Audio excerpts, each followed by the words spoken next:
Mon père m'a regardé dans les yeux, et a dit, « Ton argent ne peut pas acheter mon respect. » C'était juste après que je lui ai tendu un cadeau pour son anniversaire, alors je lui ai répondu, « Non, mais mon argent paie le toit au-dessus de ta tête, et la nourriture sur ta table. S'il te plaît, souviens-t'en. » Mon père a 61 ans. Ce comptable de la vieille école, qui a passé 41 ans dans le même cabinet, n'a jamais pris plus d'une semaine de congé. Le genre de type qui pense que rater une journée de travail, même pour la remise des diplômes de ses enfants, fait de vous quelqu'un de faible. Le mec a bâti toute son identité sur le fait d'être celui qui souffre en silence, qui ramène juste assez d'argent à la maison pour payer les factures, tout en se plaignant constamment de la dureté de son labeur. Grandir avec lui, c'était vivre sous son code de conduite étrange. Les vrais hommes ne se plaignent pas. Les vrais hommes se sacrifient. Les vrais hommes gagnent le respect par la souffrance. Toute autre attitude signifiait que vous étiez faible et pathétique. J'ai toujours été une déception à ses yeux. Je suis entré dans le secteur de la technologie juste après l'université, au lieu de faire mes preuves dans une entreprise destructrice d'âme, comme il le souhaitait. J'ai commencé à gagner beaucoup d'argent à 25 ans. À 29 ans, je gagnais plus en un mois que lui en un trimestre. Et il détestait ça, au plus haut point. Il ne l'a jamais dit ouvertement, mais cela transparaissait dans chaque petite remarque qu'il lançait. Il n'était pas du genre à crier, c'était plutôt la mort par un millier d'entailles. Ça doit être sympa d'être assis devant un ordinateur toute la journée. Les emplois dans la tech, ça ne durera pas, ta sœur, elle, fait un vrai travail. Il avait toujours ce ton condescendant, comme si je jouais à faire semblant, pendant que les vrais adultes s'occupaient des choses difficiles. Il vérifiait le cours des actions des entreprises technologiques qui avaient de mauvais trimestres, juste pour pouvoir sourire d'un air suffisant et lâcher, tu vois, un vrai château de cartes. Pendant ce temps, je concevais des systèmes de sécurité d'entreprise, pour lesquels des sociétés du Fortune 500 payaient des sommes à 7 chiffres. Ah, oui. Ma sœur, 29 ans, Megan, l'enfant prodige. Elle est devenue infirmière, gagne environ 58 000 € par an, et mon père agit comme si elle portait le poids du monde sur ses épaules. Elle est respectueuse, suit ses règles, et l'appelle tous les dimanches. C'est elle qui a les pieds sur terre, la personne loyale, celle qui comprend la vraie vie.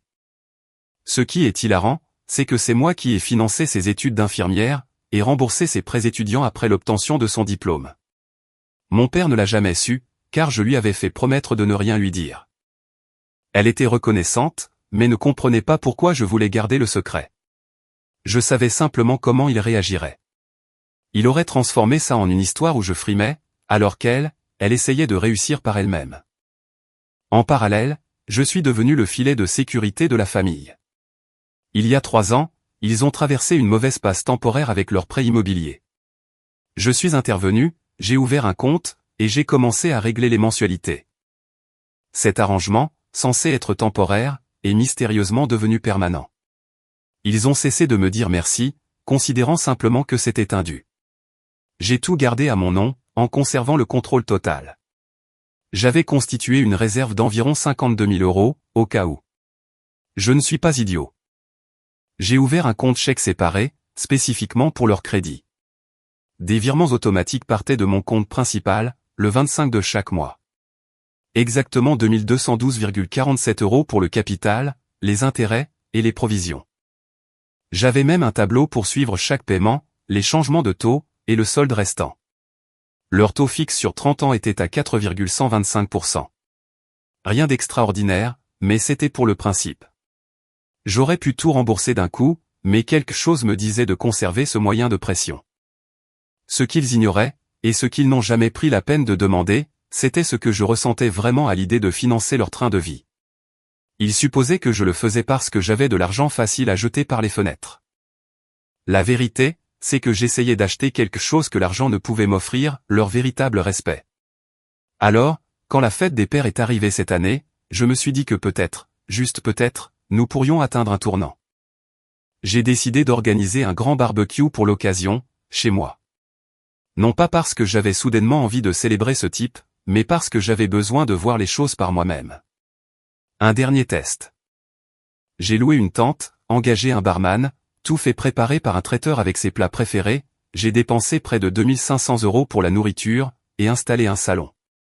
Megan a pris l'avion depuis Portland pour le week-end, jouant les gardiennes de la paix, comme toujours. Essaie juste de passer une bonne journée avec lui, répétait-elle, tout en m'aidant à tout mettre en place. C'est quand même notre père. Facile à dire pour elle. Elle a toujours été l'enfant chéri. Maman est arrivée en avance, et a commencé à aider, en réorganisant tout ce que j'avais déjà minutieusement préparé. Au moment où les invités sont arrivés, elle racontait à la cantonade comment elle avait tout planifié, et choisi les plats favoris de son mari. Peu importe. La foule habituelle s'est pointée. Mon oncle Rob, quelques collègues de travail de mon père, des voisins. Mon père se promenait comme s'il inspectait un chantier de construction, pointant du doigt la seule plante morte de mon jardin, me demandant si j'allais enfin réparer cette gouttière mal fixée, sur le côté nord de la maison. Je gardais le sourire, jouant le bon fils, m'assurant que les verres restaient pleins. Tout le monde passait un bon moment. Maman s'imprégnait de l'ambiance, comme si elle avait organisé le Super Bowl. Megan n'arrêtait pas de me faire de discrets signes d'encouragement, chaque fois que mon père et moi réussissions à avoir une conversation de 30 secondes sans que ça tourne au vinaigre. Après le dîner, quand les gens étaient détendus et que la deuxième tournée de verre circulait, j'ai décidé qu'il était temps. Je portais la boîte dans ma poche depuis le matin, la sentant pressée contre ma jambe, telle une grenade dégoupillée. J'ai surpris mon père seul, au bout du jardin, en train de regarder le nouveau bateau de mon voisin. « Tu as une minute ?» ai-je demandé, et il a hoché la tête. Cette même expression neutre qu'il arborait toujours en ma présence. « Je voulais te donner ça » ai-je dit, en lui tendant la petite boîte. « Bonne fête des pères. » Il l'a prise, l'a retournée, puis l'a ouverte. La Rolex submarinée Black Dial classique était là, étincelante. Elle m'avait coûté près de 15 000 €. Je l'avais fait graver avec l'inscription « Merci pour tout ». J'avais passé 3 semaines à chercher la montre parfaite. Le genre de montre qui prouve qu'on a réussi. Il l'a fixée pendant ce qui m'a semblé être une éternité, puis a levé les yeux vers moi. Aucun sourire, aucune surprise, rien. « Tu penses que l'argent peut acheter le respect ?» a-t-il finalement lâché, d'une voix plate. « Tu seras toujours inférieur à tous les autres, ici. » Juste comme ça. Comme si j'étais un inconnu essayant de le soudoyer, pour obtenir un peu d'attention. Comme si je n'étais rien. Je n'ai pas dit un mot. Ce n'était pas nécessaire. J'ai simplement tendu le bras, repris la boîte, et je l'ai refermée. Je l'ai glissée dans ma poche. Ensuite, je me suis retourné, et je suis parti. J'ai traversé la pelouse en ligne droite, passant devant Megan qui appelait mon nom, devant ma mère qui était au beau milieu d'une histoire avec un voisin, devant le barman qui essayait de m'offrir un autre verre. Je suis monté dans ma voiture, et je me suis évaporé, sans dire au revoir à personne. Dans mon rétroviseur, je pouvais voir ma sœur, debout au bout de l'allée, l'air confuse. Mon père n'avait même pas bougé de sa place, toujours planté là, à regarder le vide. Ce soir-là, je suis resté assis dans mon appartement, à fixer la boîte de la montre, posée sur ma table basse. Le test était terminé. Il avait échoué, de façon spectaculaire. Toutes ces années passées à essayer de gagner son respect, à les aider, à payer leur foutu crédit immobilier, sans même qu'ils ne le reconnaissent. Pourquoi faire?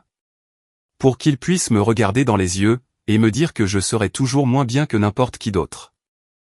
Mon téléphone a commencé à exploser de notifications vers 21 h. D'abord Megan, puis maman, puis même mon oncle. Je l'ai éteint. J'avais joué le bon fils pour la dernière fois. J'avais organisé mon dernier barbecue, et payé ma dernière facture. Le lendemain, j'allais leur montrer exactement ce qui se passe quand on repousse la seule personne qui empêche tout leur château de cartes de s'effondrer. C'était terminé. J'avais fini de jouer au gentil, et ils n'avaient aucune idée de ce que j'allais faire ensuite. Le lendemain matin, j'avais 63 appels en absence, et 22 messages vocaux. Ma mère exigeait que je ramène la montre, la nourriture, tout. Mon père m'a traité d'ingrat, disant que je l'avais embarrassé devant des gens qui comptent, et que j'essayais toujours de frimer avec mon argent. J'ai écouté les messages sur haut-parleur en préparant mon café, les triant mentalement par catégorie, culpabilisation, menace, fausse inquiétude, confusion sincère. Ça, c'était juste Megan. Le plus intéressant venait de l'oncle Rob, qui semblait réellement inquiet que j'aie fait une sorte d'esclandre, simplement en partant silencieusement. Le lundi a commencé normalement. Café, ordinateur portable allumé, faisant semblant de répondre aux emails, alors que le drame du week-end planait sur moi comme un sombre nuage. Je n'avais pas l'intention de faire quoi que ce soit de fou. Puis, j'ai écouté ce message vocal de mon père. Il utilisait cette voix calme, celle qu'il prend toujours juste avant de devenir méchant. Tu m'as embarrassé devant des gens qui comptent vraiment. Si tu penses que tu peux simplement jeter l'argent par les fenêtres, et réécrire qui tu es dans cette famille. Tu es encore plus pathétique que je ne le pensais. C'était la goutte d'eau. Le point de non-retour. Voyez-vous, ce qu'ils ignoraient, c'est que je payais discrètement leur prêt immobilier depuis des années. Ça avait commencé comme une faveur de 6 mois, pendant une période difficile, mais c'était bizarrement devenu permanent. Ils avaient arrêté de se demander comment c'était payé. Ils avaient même arrêté de faire semblant d'être reconnaissants. Ce qu'ils ignoraient par-dessus tout, c'est que j'avais tout gardé à mon nom, avec un contrôle absolu. J'avais même constitué une réserve au fil des ans, environ 52 000 € qui dormaient là, prêts à couvrir presque une année entière de mensualité au cas où les choses tourneraient mal. Ce matin-là, j'ai tout retiré, transférant l'intégralité des 52 000 € vers mon compte personnel, en une seule fois. Je me suis connecté au compte du prêt immobilier, la First National Midwest Bank. Un vrai dinosaure, avec une interface qui n'avait pas été mise à jour depuis 2010. J'avais configuré le portail de paiement pour un prélèvement automatique depuis mon compte spécial, catégorisé comme dépense familiale dans ma comptabilité personnelle. 2 clics pour annuler le paiement automatique. 3 de plus, pour supprimer mon nom en tant que payeur autorisé sur le compte. Ensuite, un appel à la société de crédit, pour m'assurer qu'ils avaient bien compris. L'appel a duré 12 minutes. Le gars m'a demandé si j'étais sûr, et a proposé de me passer leur service de fidélisation. Non, lui ai-je répondu. Je ne suis simplement plus responsable des paiements. Laissez les emprunteurs initiaux se débrouiller, maintenant. En fin d'après-midi, ma mère l'avait découvert. Ces textos sont passés de la confusion à la colère, puis à une émotion que je n'avais pas entendue chez elle depuis très longtemps. La peur. Tu n'allais quand même pas les laisser prendre la maison, disait l'un de ces messages. Je n'ai pas répondu. Je suis parti me promener. Je suis revenu pour trouver 4 messages vocaux de mon oncle, un de Megan, et un email de mon père avec pour objet « Nous devons parler ». Je ne l'ai même pas ouvert. À la place, j'ai ouvert mon dossier spécial. À l'intérieur, il y avait des sous-dossiers organisés par année, chacun contenant des relevés bancaires, des preuves de virement, et des captures d'écran de textos où il me demandait de l'argent. 3 années de soutien financier dûment documenté, sans jamais un seul merci, qui ne soit pas immédiatement suivi d'une autre demande. Le lendemain matin, à 8 heures, quelqu'un a sonné à mon appartement. J'ai ignoré l'appel. 10 minutes plus tard, on a frappé à la porte, et j'ai regardé par le Judas. C'était ma mère. Je l'ai observée rester plantée là, à appeler mon nom pendant 25 minutes. Elle a laissé un mot. Je l'ai jeté sans le lire. Pour le reste de la journée, j'ai travaillé de chez moi. J'ai configuré une nouvelle règle de filtrage dans ma boîte de réception, pour envoyer tout ce qui provenait des adresses de mes parents vers un dossier spécial, que je n'aurais pas à regarder. J'ai appelé la société de gestion de mon immeuble, pour les informer que je n'acceptais aucun visiteur, à moins de l'avoir expressément autorisé au préalable.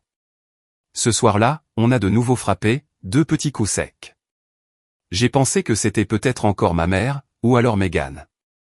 Non. C'était un type qui ressemblait à un ancien agent de sécurité de centre commercial. Veste noire, pantalon gris. Il m'a juste dévisagé pendant une seconde, et a dit, « Ton père t'envoie ses salutations », puis il est parti. Pas de menace, juste un message. J'avais installé une sonnette avec caméra après la première visite indésirable. J'ai sauvegardé les images, et la plaque d'immatriculation capturée par ma Ringcam. Le lendemain matin, j'ai remarqué des marques fraîches sur ma serrure, comme si quelqu'un avait essayé de la crocheter, mais sans trop se presser. Mon voisin, un gars plus âgé et super fouineur, m'a raconté avoir vu quelqu'un demander à quelle heure je rentrais habituellement. Il a précisé que le type n'était pas très aimable. J'ai déposé une main courante à la police cet après-midi-là, et j'ai tout listé, la visite, la serrure endommagée. Mais j'ai ajouté un détail à la fin, qui a tout changé. J'ai donné à l'officier le nom de l'homme que j'avais vu. Ce n'était pas une supposition. Je l'avais reconnu au barbecue de la fête des pères. Ce n'était pas un type pris au hasard. C'était l'un de ses collègues de travail, dont tout le monde pensait qu'il était juste là pour lui souhaiter de bonnes choses. Il avait à peine dit un mot, se contentant de boire du whisky tout du long. Vincent, je crois que c'était son nom. L'officier tapait tout sur sa tablette, sans vraiment réagir, jusqu'à ce que je mentionne ce nom. Il s'est arrêté, et a levé les yeux vers moi. « Vincent Kruger » a-t-il demandé. « Ça me semble exact », ai-je répondu. Un gars dégarni, la cinquantaine. Il a toujours l'air de se demander s'il va vous frapper au visage. L'officier a hoché lentement la tête. Je vais avoir besoin de voir ces images de vidéosurveillance. Je les ai affichées sur mon téléphone, et je lui ai montré les extraits. Il a pris ses propres captures d'écran, et a demandé à ce que les originaux lui soient envoyés par email. Vous connaissez ce type, ai-je demandé. Disons simplement que le nom de Monsieur Kruger revient de temps en temps, a répondu l'officier. Et pas toujours pour de bonnes raisons. Il s'est avéré que ce fameux Vincent était un détective privé agréé, jusqu'à il y a quelques années. Il travaillait maintenant dans une zone d'ombre, engagé par des gens qui ne veulent pas qu'on pose de questions. Le flic ne l'a pas dit directement, mais son ton était sans équivoque. Il avait déjà vu des types comme ça, utilisés par des gens qui cherchent à effrayer les membres de leur famille, pour les faire rentrer dans le rang. La conclusion évidente était que mon père l'avait payé pour me secouer, fouiller dans ma vie, et peut-être pire. Mais ce qui a vraiment mis le feu aux poudres, c'est qu'il avait déjà rendu visite à mon ex, Nathalie. Nous ne nous étions pas parlé depuis plus d'1 an. Notre rupture s'était faite proprement, sans aucun drame. Elle m'a envoyé un texto vers minuit, après le départ de la police. Elle m'a dit qu'un type, prétendant régler une affaire de famille, s'était pointé à son bureau, pour lui demander si elle connaissait l'état de mes finances. Il lui avait posé des questions sur ma santé mentale, lui demandant si j'avais déjà parlé de faire du mal à quelqu'un, ou si j'avais déjà évoqué l'idée de faire n'importe quoi avec mon argent. Je l'ai appelée immédiatement, et elle a décroché dès la première sonnerie. Qu'est-ce qu'il a dit exactement, lui ai-je demandé. Il a dit qu'il enquêtait sur une affaire de famille pour ton père, m'a-t-elle expliqué. Il a commencé par poser des questions normales, combien de temps on était sortis ensemble, quand on avait rompu. Puis c'est devenu bizarre. Il voulait savoir si tu avais déjà parlé de l'argent de ta famille. Si tu semblais obsédé par ton père, si tu avais déjà paru instable. Qu'est-ce que tu lui as répondu? Je l'ai rembarré, je lui ai dit que tu étais quelqu'un de stable, et qu'il n'avait pas à poser ce genre de questions. Elle a ajouté, il t'a donné une carte de visite ou quelque chose comme ça? Non, mais je l'ai pris en photo quand il a quitté le bâtiment, et j'ai relevé la plaque d'immatriculation de sa voiture. Elle m'a envoyé les images pendant que nous étions encore au téléphone. Le même type, la même Dodge chargée. Au début, elle a cru que c'était un agent de recouvrement, jusqu'à ce qu'il lâche le nom complet de mon père. C'est là que tout s'est éclairé. Mon père n'était pas seulement en colère. Il préparait quelque chose. Peut-être pas un procès, mais quelque chose de pire. Il me tendait un piège, essayant de me dépeindre comme quelqu'un d'instable, d'imprudent, quelqu'un en qui on ne pouvait pas avoir confiance. Et le plus beau dans tout ça, c'est qu'il avait sous-estimé ce que je savais. Je n'ai pas fermé l'œil de la nuit. À la place, j'ai ouvert ce dossier que je gardais enfoui depuis des années. Un dossier numérique intitulé Au cas où. Il n'était pas sur mon disque dur habituel, mais sur un SSD externe crypté, que je conservais dans une boîte ignifuge. Je ne suis pas paranoïaque, juste prudent.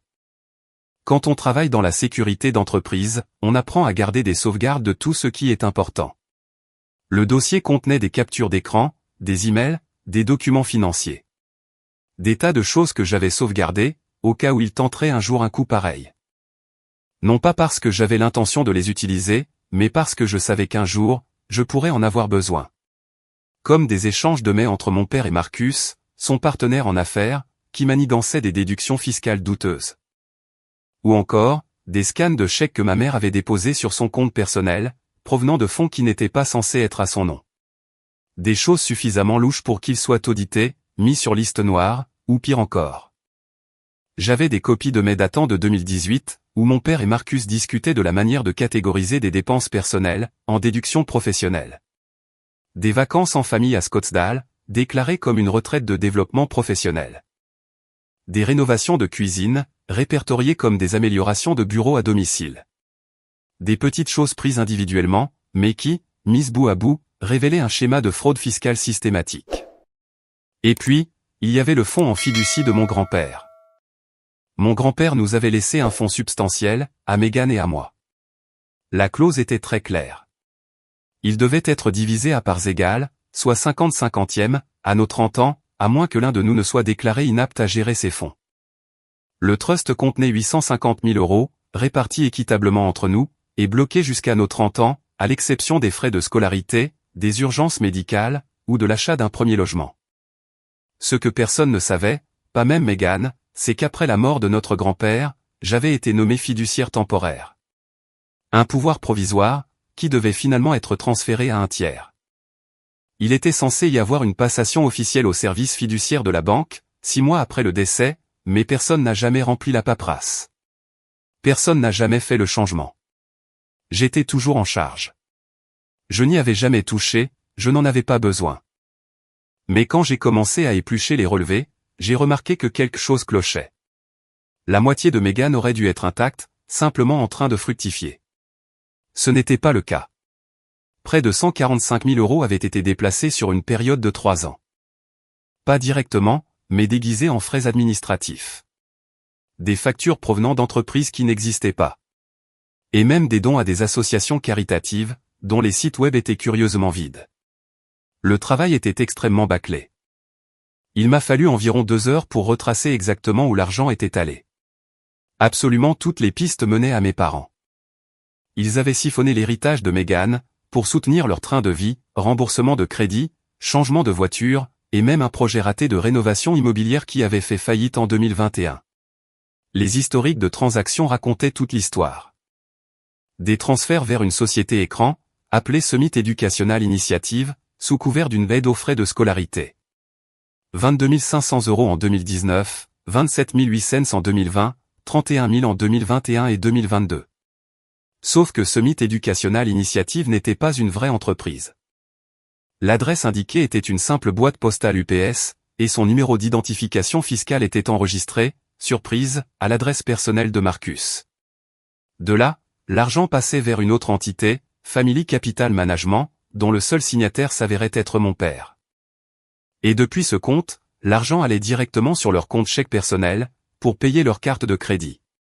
Mais voici la meilleure partie, des paiements pour une résidence de vacances à Sedona, dont ils ne nous avaient jamais parlé. Ils ne m'avaient pas seulement volé, moi. Ils avaient volé leur fille, celle qui répondait toujours présente quand ils appelaient. J'ai tout organisé de manière propre et lisible. Des sauvegardes, des captures d'écran, des journaux de transactions, des dates. J'ai compilé le tout dans un fichier PDF impeccable, avec les reçus, et j'ai tout envoyé à Mégane. Elle m'a appelé en moins de 20 minutes. J'ai décroché en m'attendant à des larmes, ou à du déni. Elle n'a pas pleuré, elle n'a pas crié. Elle a juste laissé passer un silence, puis elle a dit, ils m'ont volé. Oui, et ils ont essayé de te ruiner, on dirait bien. Alors, on va tout faire cramer, a-t-elle répondu. Je lui ai dit que je m'occuperais du reste, mais je n'étais pas prêt pour ce qu'elle a fait ensuite. Le lendemain matin, elle a pris l'avion sans prévenir personne. Elle a débarqué à mon appartement avec un sac de voyage, et un dossier rempli de ses propres preuves. Il s'est avéré qu'elle aussi avait rassemblé des éléments à charge, elle n'avait simplement jamais pensé s'en servir un jour. Je croyais que je devenais folle, m'a-t-elle dit, en étalant ses documents sur ma table à manger. Toutes ces années, je pensais juste que j'étais mauvaise avec l'argent, ou que j'oubliais des choses. Ces preuves étaient différentes, mais tout à fait complémentaires aux miennes. Des choses comme des textos de maman, lui demandant de mentir à un guichetier de banque sur la provenance de certains dépôts. Des emails de papa, expliquant qu'il avait besoin d'accéder à ses comptes pendant qu'elle était en école d'infirmière, soi-disant juste pour l'aider à gérer. Le plus accablant était une demande de prêt, pour son premier appartement, où mon père avait falsifié sa signature en tant que garant, sur une ligne de crédit distincte. Elle l'avait découvert 6 mois plus tard, lorsque les services de recouvrement l'avaient appelé pour des retards de paiement, sur une carte qu'elle n'avait jamais demandée. Ce même jour, j'ai envoyé une copie de l'intégralité du dossier au comptable de mes parents. Pas pour les menacer, mais pour les prévenir. Car ce qui allait suivre n'allait pas se faire en douceur. Il y a eu 2 jours de silence total, après l'envoi de ce dossier. Pas un texto, pas un appel, rien. J'ai imaginé leur réaction d'une centaine de façons différentes, le déni, la panique, la rage. Mais rien ne m'avait préparé à ce qui s'est réellement passé. Le 3e jour, j'ai reçu un email. Pas d'eux, mais de leur avocat. Court et direct. Mes clients exigent une cessation immédiate de vos agissements. Toute nouvelle diffusion d'informations financières privées sera considérée comme une infraction pénale. Ceci est votre seul et unique avertissement. Pas de signature, pas d'entête officielle, aucune proposition de discussion pour arranger les choses, juste la menace légale. À peine voilée, et écrite à la hâte. C'était le premier signe qu'il perdait le contrôle. Je l'ai fait suivre à mon propre avocat, un type nommé Vance, spécialiste de la criminalité financière. Il avait déjà géré des failles de sécurité pour mes clients par le passé. Sa réponse est arrivée en moins de 15 minutes. C'est du bluff. Ils espèrent vous faire peur. Ils savent qu'ils sont découverts, mais ils pensent que vous n'irez pas plus loin. Je l'ai transmis à Megan. Elle n'a pas répondu avec des mots, juste avec une photo. L'extérieur de la maison de nos parents, prise depuis la rue, avec un grand panneau rouge planté sur la pelouse. Un avis de saisie immobilière, daté du matin même. Ils pensaient que je bluffais. La banque avait agi beaucoup plus vite que je ne l'aurais cru. Je suppose qu'ils étaient déjà en défaut de paiement, avant même que je ne retire mon argent. Les mensualités que je versais, de 2212,47 €, ne servaient qu'à tenir les loups à distance. Mes fonds ne faisaient que leur acheter du temps. Et quand ça s'est arrêté, le temps s'est écoulé. Plus d'économie pour les maintenir à flot. Aucun plan de secours. La maison depuis laquelle ils avaient l'habitude de me faire la morale était perdue. Mais ce qui m'a vraiment brisé, c'est ce qui s'est passé cet après-midi-là. Megan est allée à la maison, mais ne me l'a dit qu'après coup. Probablement parce qu'elle savait que j'aurais essayé de l'en empêcher. Elle a frappé. Maman a ouvert. Megan m'a raconté, notre mère est restée là, dans un silence total pendant presque une minute entière, comme si elle n'arrivait pas à se décider entre me serrer dans ses bras, ou me gifler. Ensuite, mon père est apparu derrière elle. Il l'a dévisagée, comme si ma sœur était un fantôme. Finalement, il a pris la parole, tu es aussi bonne à rien que lui. Megan n'a pas scié. Elle lui a tendu une copie des dossiers de la fiducie, a pointé du doigt la ligne finale, et a demandé, comment penses-tu que tout cela va se terminer? Le visage de mon père s'est figé, comme si quelqu'un avait appuyé sur un interrupteur. Puis, contre toute attente, il s'est assis. Il n'a pas crié, ni argumenté. Il est juste resté là, marmonnant qu'il avait tout construit à partir de rien. Que nous ne comprenions pas ce qu'était la pression. Que nous étions pourris gâtés, et ingrats. Ça aurait dû être la fin de l'histoire. Mais cette nuit-là, quelqu'un a forcé ma voiture. Ils n'ont rien touché, ils ont juste laissé un message dans une enveloppe. À l'intérieur, il y avait une seule photographie, moi, pris en photo depuis l'autre côté de la rue, quittant mon appartement 2 jours plus tôt. Au dos, avec une écriture que je ne reconnaissais pas, il y avait quelques mots, tu es allé trop loin. J'ai tout documenté avant de toucher à quoi que ce soit. J'ai pris des photos de l'emplacement de l'enveloppe sur le siège passager, de la portière de la voiture qui montrait de subtiles marques d'outils autour de la serrure, et de la photo elle-même, tenue par les bords. Puis, j'ai rappelé la police. Le même officier. Il est arrivé en 20 minutes, a glissé la photo dans un sac à preuves, et m'a demandé sans détour, vous avez un autre endroit où vous pourriez loger pendant quelques jours? J'ai appelé Megan. Je lui ai dit que je quittais la ville pour quelques jours, le temps de faire profil bas. Elle n'a pas hésité, et a dit qu'elle ferait de même. Nous savions tous les deux ce que cela signifiait. Il ne s'agissait plus seulement d'argent, de respect, ou de vengeance. C'était devenu autre chose. Et quels que soient les plans de mes parents désormais, cela n'allait pas être légal. J'ai quitté la ville cette nuit-là. J'ai fait un sac, éteint mon téléphone, et roulé vers le nord. Je n'ai dit à personne où j'allais. Megan et moi avions convenu de disparaître pendant quelques jours, pour laisser les choses se tasser, ou du moins leur laisser assez de silence pour les rendre nerveux. J'ai pris une chambre dans un hôtel à 3 heures de route, en payant en espèces, et en utilisant ma carte de crédit de secours. Celle qui n'est reliée à aucun de mes comptes habituels. Ce n'est pas de la paranoïa, si on vous traque réellement. Quand vos ennemis ne savent pas ce que vous faites, ils commencent à commettre des erreurs. Je suis revenu 3 jours plus tard. Mon appartement n'avait pas été touché. Les caméras de sécurité de l'immeuble n'ont montré personne près de ma porte depuis mon départ. Les images étaient granuleuses, mais suffisamment claires. 48 heures de surveillance continue, sans aucune activité suspecte. Mais cela ne m'a pas rassuré pour autant. Je connaissais mon père. Il n'allait pas faire de vagues. Il essaierait de ruiner ma vie discrètement, de manière chirurgicale, pièce par pièce. Alors, j'ai frappé le premier. Rappelez-vous du fonds de fiducie. Ce que mes parents ignoraient, c'est que j'avais déjà parlé à un avocat spécialisé dans les délits financiers et les détournements. Pas seulement Vance, mais toute une équipe de spécialistes de l'État, d'experts comptables judiciaires, et même un détective privé qui, lui, travaillait dans les règles de l'art.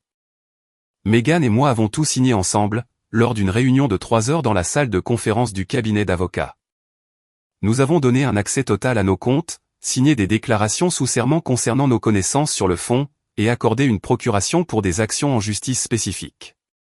À l'instant même où elle a vu que l'argent avait disparu, elle m'a donné l'autorisation totale d'agir. En l'espace de 48 heures, l'avocat a déposé une plainte officielle auprès de l'État. Nous avons fourni des documents complets, des preuves de falsification, de transactions non autorisées, des traces de fausses factures, et même des signatures que ma mère avait tenté de contrefaire. Meghan avait fait confirmer cela par un expert en écriture. Le dossier était en béton armé. La plainte faisait 47 pages. Elle détaillait 16 cas distincts de fraude financière, 9 cas d'usurpation d'identité, et 11 chefs d'accusation de détournement de fonds fiduciaires. Chaque allégation faisait référence à des pièces à conviction spécifiques. Plus de 200 pages de preuves à l'appui, toutes méticuleusement indexées et annotées. Mais le meilleur restait à venir. La maison était déjà en cours de saisie, mais il n'avait pas encore déménagé. Il croyait avoir le temps. J'ai donc tiré la dernière ficelle. J'ai appelé le président du syndicat de copropriété de leur quartier. Je me suis fait passer pour un acheteur potentiel, soucieux de la réputation du voisinage. J'ai mentionné, l'air de rien, d'étranges activités financières concernant une propriété de leur rue, et j'ai laissé entendre qu'une enquête pourrait être en cours. Je n'ai donné aucun nom, j'ai juste semé la graine. Je regarde une propriété sur Lakeside Drive, lui ai-je dit. Mais j'ai entendu des rumeurs, concernant des problèmes financiers de l'un des propriétaires actuels. Quelque chose à propos d'un fonds de fiducie, et d'activités irrégulières. Je détesterais acheter dans un quartier où ce genre de choses se produit. Le président du syndicat, un ancien directeur des RH à la retraite prénommé Gary, qui vivait pour ce genre de commérage, a pratiquement salivé à travers le téléphone. Quelle propriété exactement, a-t-il demandé, sans même essayer de cacher son intérêt. Je préfère ne pas le dire, ai-je répondu. C'est juste inquiétant quand on s'apprête à faire un investissement d'une telle ampleur. 2 jours plus tard, ils ont reçu une requête formelle du conseil d'administration. Le syndicat a envoyé une lettre recommandée, exigeant leur présence à la prochaine réunion du conseil, pour répondre aux inquiétudes concernant des activités susceptibles d'impacter la valeur des propriétés du quartier. Je le savais, car Meghan avait toujours accès au suivi de leur courrier. Je savais qu'ils paniqueraient. Ils se souciaient de leur statut social plus que de toute autre chose. Plus que de leur famille, et plus que de l'argent. Que leur magouille financière fuite dans la communauté, cela allait les anéantir. Le lendemain, Meghan a appelé. Elle m'a dit que papa avait essayé de la joindre 2 fois, avant de laisser un message. Il ne criait pas, il suppliait. Il disait qu'ils étaient en train de tout perdre, qu'ils étaient humiliés, que les gens chuchotaient dans leur dos, et qu'ils avaient besoin d'aide. Meghan n'a pas répondu, elle s'est contentée de m'envoyer le message vocal. La rumeur a commencé à se répandre parmi leurs amis et leurs voisins. Non pas à cause de quelque chose que j'aurais fait publiquement, mais parce que c'est ainsi que fonctionnent les petites communautés. Les gens remarquent les avis de saisie. Ils voient des hommes étranges rendre visite aux maisons. Ils entendent les disputes à travers les fenêtres ouvertes, et ils murmurent dans les rayons du supermarché. Mes parents sont soudainement devenus le sujet de conversations à voix basse, lors des réunions de quartier. Leurs anciens amis ont cessé d'appeler. Les invitations se sont taries. C'était la mort sociale silencieuse, qui les terrifiait plus que tout. Le lendemain matin, ma mère a appelé pour la première fois depuis des semaines. Elle pleurait, disait qu'ils étaient surveillés, qu'ils avaient tout perdu. Nous avons juste besoin d'un petit coup de main pour nous remettre sur pied, a-t-elle sangloté. Ton père est dévasté. Il n'arrive même plus à regarder les gens dans les yeux. Je t'en prie, nous sommes tes parents. Je l'ai laissé terminer. Puis, je lui ai dit la vérité. Je n'avais pas encore fini. Ce soir-là, papa a appelé depuis un numéro que je ne connaissais pas. Sa voix était différente. Creuse, vaincu. Écoute, je sais que j'ai été dur avec toi, a-t-il dit, en s'éclaircissant maladroitement la gorge. Peut-être trop dur. Mais nous t'avons élevé. Nous t'avons tout donné. Comment peux-tu nous faire ça? Nous dormons sur le canapé de Marcus en ce moment. Le même Marcus avec qui tu faisais ces déductions fiscales douteuses, ai-je demandé. Silence. Je t'en prie, a-t-il fini par dire. Nous pouvons trouver un arrangement. Je suis désolé pour la montre. J'étais juste. J'étais jaloux. D'accord? C'est ça que tu veux entendre? J'étais jaloux de mon propre fils. Pendant une seconde, j'ai presque ressenti quelque chose. Puis, je me suis souvenu de Vincent se pointant à ma porte. Des marques sur ma serrure, de la photo dans ma voiture. As-tu envoyé quelqu'un pour me menacer, ai-je demandé. Quoi? Non, ce n'est pas. Vincent devait juste te parler. Et Nathalie? Il devait juste lui parler, à elle aussi? Une autre pause. Je m'inquiétais pour toi. Je pensais qu'elle saurait peut-être si tu allais bien. Tu cherchais des choses compromettantes. Écoute, j'ai fait des erreurs, a-t-il repris, la voix brisée. Nous en avons tous les deux fait. Mais nous sommes tes parents. Tu ne peux pas simplement t'en aller comme ça. Les gens parlent. La banque nous prend la maison. Ta mère n'arrête pas de pleurer. Nous avons besoin de ton aide. Juste un prêt, pour nous remettre sur pied. Nous te rembourserons. Je te le jure. J'ai failli rire. Comme pour le fonds de Mégane? Celui que vous étiez censé rembourser? C'était différent, a-t-il murmuré. Non, ça ne l'était pas. Vous avez pris ce qui ne vous appartenait pas, parce que vous pensiez le mériter. Vous avez menti, vous avez volé, vous avez proféré des menaces. Et maintenant, vous voulez que je vous tire d'affaire, pour que vous puissiez recommencer à me traiter comme un moins que rien. Pendant que je finance votre train de vie. Je t'en prie, a-t-il supplié. Je ferai n'importe quoi. On peut tout recommencer. Je serai différent. Cette fois, j'ai vraiment ri. Tu es la même personne depuis 61 ans. Tu ne changeras pas maintenant. Après ça, le silence est devenu assourdissant. Plus de visites, plus d'enveloppes menaçantes. Mes parents ont disparu des cercles sociaux. Ils ont annulé leurs abonnements, et cessé d'assister aux événements communautaires. Ils quittaient rarement la maison. Je savais ce que cela signifiait, de la limitation de dégâts. Mais le problème quand on se cache, c'est que lorsque les gens ne vous trouvent pas, ils se mettent à chercher encore plus intensément. Et dans une communauté soudée, les gens remarquent tout. Pendant que tout cela faisait boule de neige, Mégane a découvert autre chose, qui nous avait échappé. Un deuxième compte de garantie, caché sous une société écran, créé 3 ans plus tôt, et lié à un nom commercial dont personne dans la famille n'avait entendu parler. Le nom de mon père y figurait techniquement, mais Mégane et moi étions répertoriés en tant qu'ayant droit. Elle l'a découvert en épluchant d'anciennes déclarations de revenus. Il y avait une annexe listant les revenus de partenariat d'une entité appelée Héritage Future Planning LLC. Celle-ci affichait une activité minimale, juste assez pour exister légalement, sans éveiller les soupçons. Quand nous avons vérifié le nom dans le registre des entreprises de l'État, nous avons découvert qu'elle avait été créée exactement un mois après la mort de notre grand-père, avec un capital initial de 1000 €.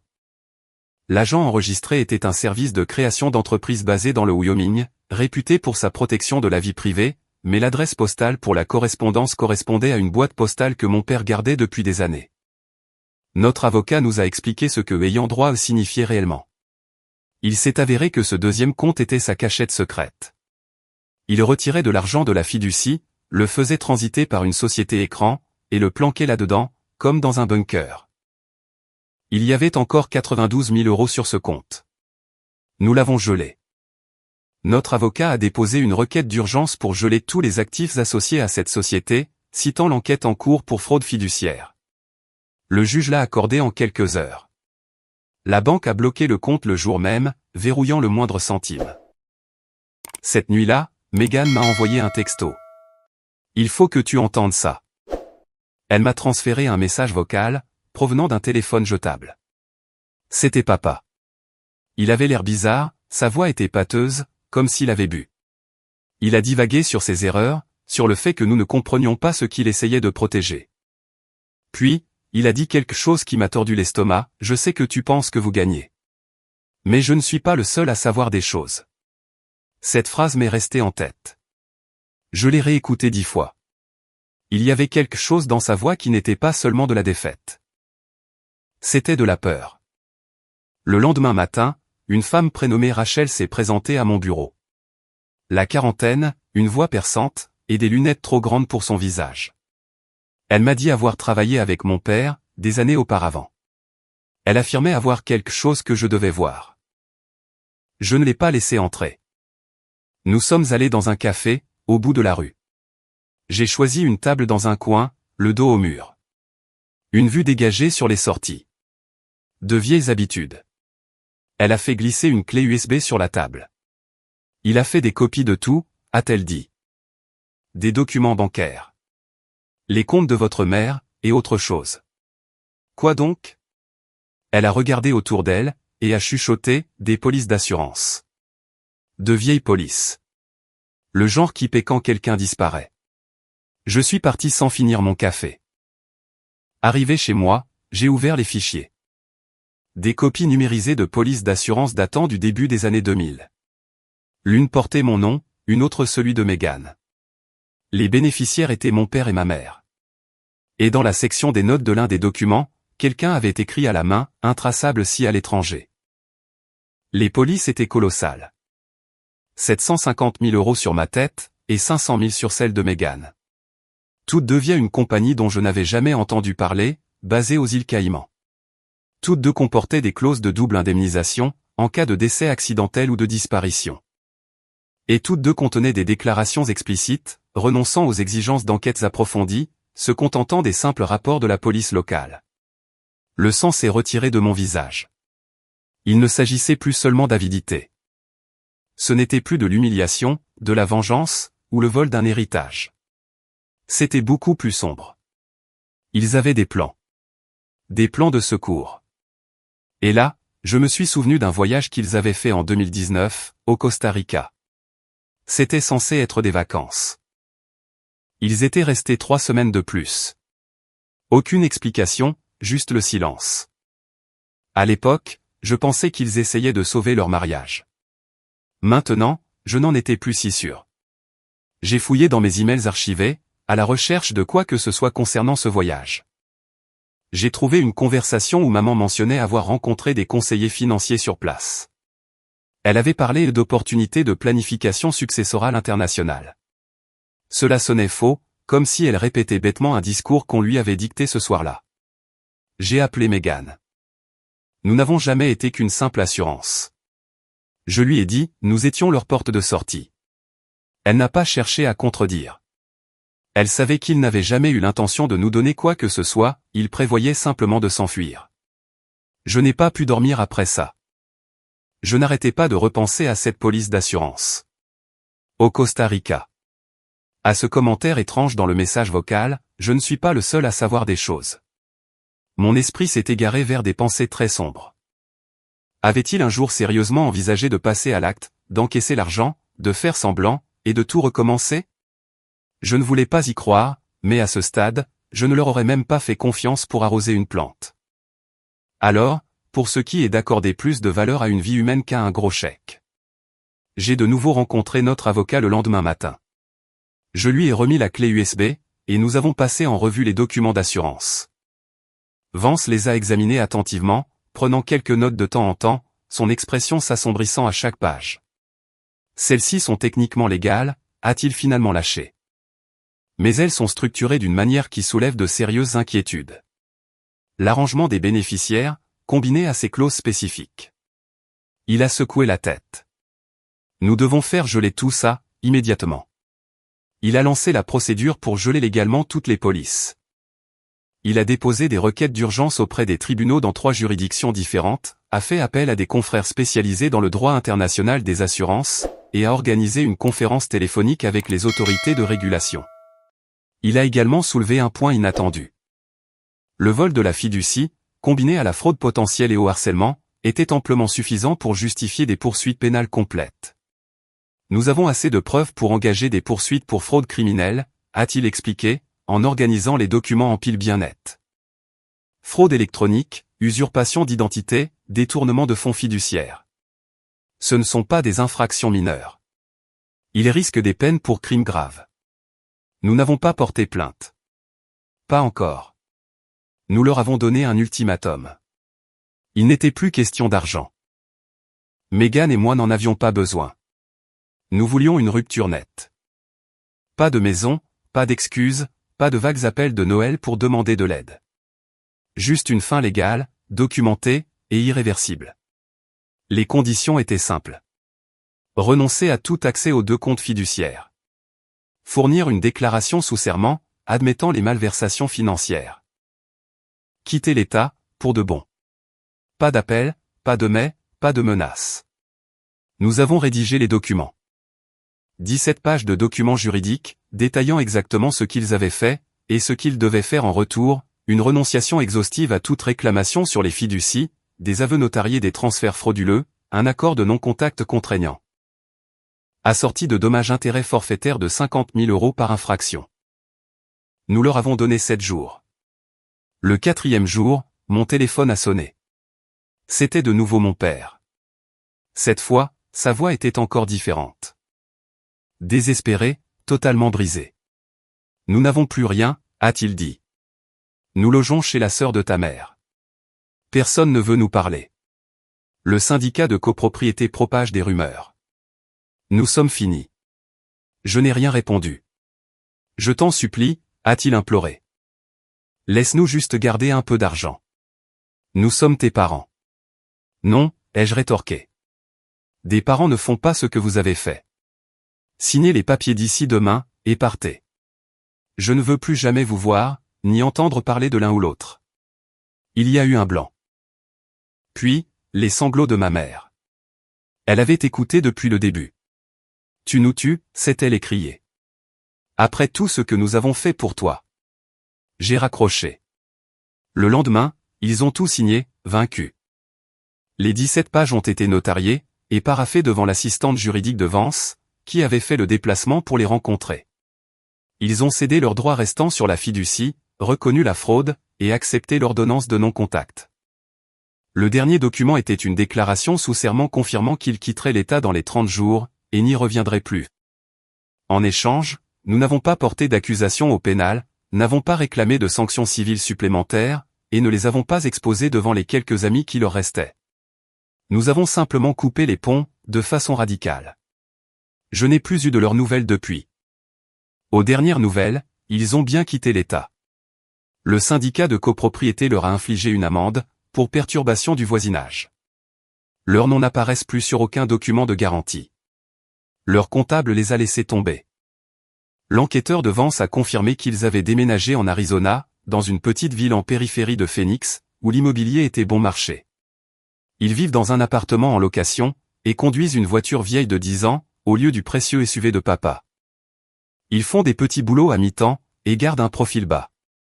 Pas de réseaux sociaux, pas d'implication dans la communauté. Ils se contentent d'exister. Et moi, j'ai fait don de la Rolex, discrètement. Disparu. Parce qu'au final, il ne s'agissait pas de prouver quoi que ce soit. Il s'agissait de couper la corde qu'ils pensaient avoir enroulée autour de mon cou. Et lorsqu'elle a cédé, ce fut silencieux, et permanent. Exactement comme cela devait l'être. Salut, Reddit. Voilà, ça fait presque 1 an que tout s'est effondré.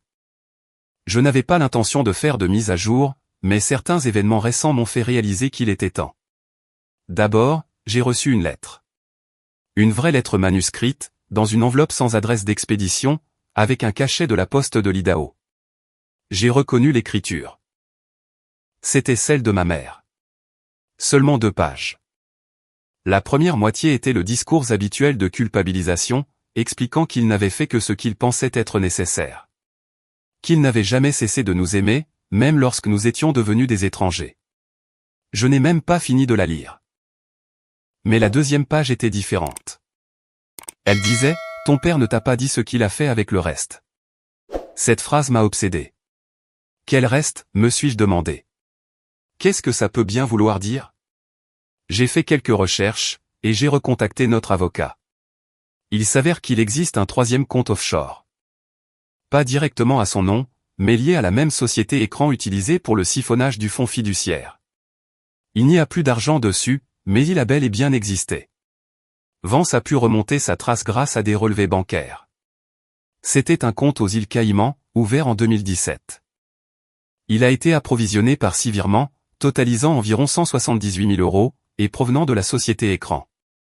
L'argent a été retiré sur plusieurs mois, au début de l'année 2022, pile au moment où notre enquête a commencé à s'intensifier. Des retraits en espèces pour la plupart intraçables, ce qui signifie qu'il pourrait y en avoir bien d'autres. L'enquêteur a trouvé des preuves de l'existence de 3 autres sociétés écrans, toutes enregistrées dans des états différents. Toutes utilisaient des variations de la même convention de nommage, Heritage Planning Venture dans le Nevada, Family Legacy Solutions dans le Delaware, Generational Asset Protection dans le Wyoming. Chacune avec une trace écrite minimale, et chacune cachant potentiellement encore plus de fonds. Megan et moi en avons discuté. Pour l'instant, nous laissons couler. Nous avons arrêté de courir après tout ça. Certaines choses ne valent pas la peine de se déchirer, surtout lorsque les personnes derrière tout ça vivent déjà comme des fantômes. Je n'ai plus entendu parler d'aucun d'eux depuis. Pendant ce temps, Megan et moi avons reconstruit notre relation. Pas cette relation superficielle que nous avions quand nous essayions de plaire à nos parents, mais quelque chose de vrai. Nous nous retrouvons pour dîner une fois par mois, nous parlons du travail, de la vie, de tout et de rien. Plus de drame, plus de culpabilité, et plus d'héritage familial. Le fonds de fiducie a été restructuré auprès d'une véritable institution financière, et nos parts augmentent régulièrement. Quant à moi, j'ai tourné la page.